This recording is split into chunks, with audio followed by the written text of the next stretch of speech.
嗨，大家好，我是 Susan，一位生活在新西兰奥克兰的园艺爱好者。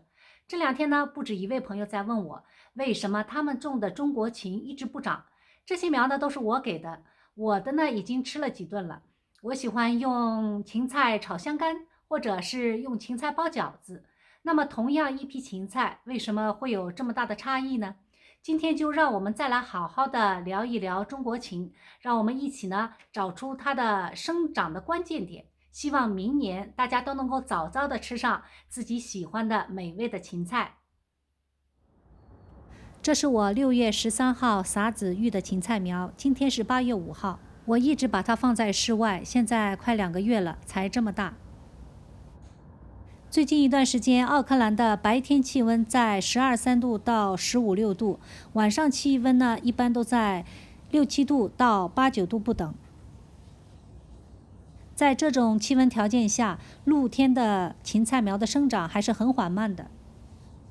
有朋友反映他的芹菜苗细如发丝，看看我的，好像也好不到哪里去。我用的是有机的育苗土，营养肯定没有问题。那在这种气候条件下，如果你的芹菜苗也和我的一样，长得很慢或者长得很细，那你就不用太着急了。我这批芹菜苗呢，是为了下个月春天移栽做准备的，所以呢，我也不着急，我让它再在育苗盒里呢生长一段时间。再让我们一起去看看种在地里的芹菜的生长情况。为了好理解，我们只需要记住2个关键的温度：15度和20度。20度左右非常适合幼苗的生长，生长期的温度15度左右就可以了。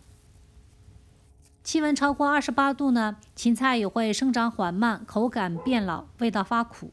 芹菜的苗期很长，从撒种子育苗到移栽大约需要2个多月的时间。那移栽之后呢，还需要时间来缓苗。我们可以往前倒推，如果大家想在8月份吃到芹菜的话，那么我们就需要在3月底、4月初就要开始育苗，或者把种子直接撒在地里。我这批芹菜呢，是在4月初的时候把种子直接撒在地里，当时发芽就花了好长时间。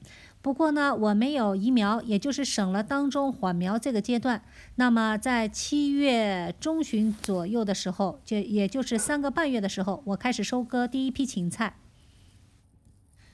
第一个关键点就是我们一定要确保我们的芹菜在气温降至15度左右的时候进入生长期，而不是幼苗期，或者呢你刚刚来移苗准备缓苗。如果是幼苗期或者正在缓苗的话，芹菜就会长得非常的缓慢。就以我的芹菜为例，我当时分了一些苗给朋友，然后呢还移了一部分到其他的地方。同样是一批芹菜，大家来看，我移苗的现在才这么小，还是这个样子。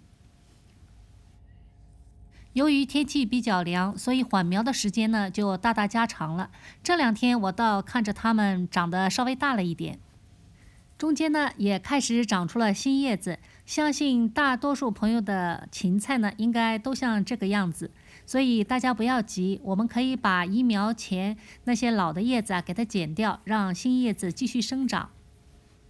只要保持土壤的湿润，等天气渐渐暖和了，这批芹菜的采收期还很长呢。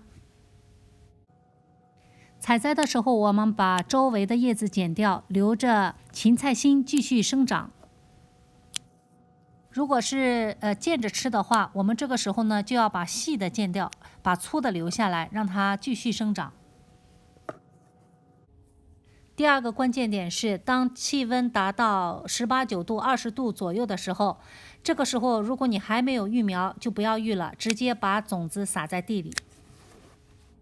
这样的话，我们就可以节省缓苗的时间，等芹菜长大了，我们就可以慢慢见着吃。这个时候如果再育苗的话，等小苗长大了，天气又热了，总是感觉慢半拍。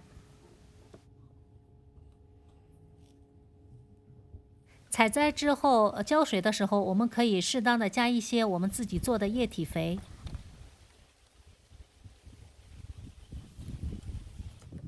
关键点3，我们还可以呢增加温度，促进芹菜的生长。我用的呢就是这种简易的小塑料棚，我一共有3个，今年还没开始用。其实今年冬天并不是特别冷，如果有霜冻了呢，它们就要派上用场了。它用起来特别的方便，只要两边一插就可以了。它长有3米，宽50公分，正好适合我的小菜筐。大家可以根据自己的小菜园选择不同的小暖棚，也可以自己做一个简易的。目的呢，就是增加温度，让我们的蔬菜在冬天长得更快些。这个小暖棚实在太长了，不但把中国芹，而且把我的上海青也给罩住了。希望我的分享能帮助大家解决中国芹在冬天生长缓慢的问题。同时也非常欢迎大家订阅我的频道，谢谢大家的收看，我们下期再见。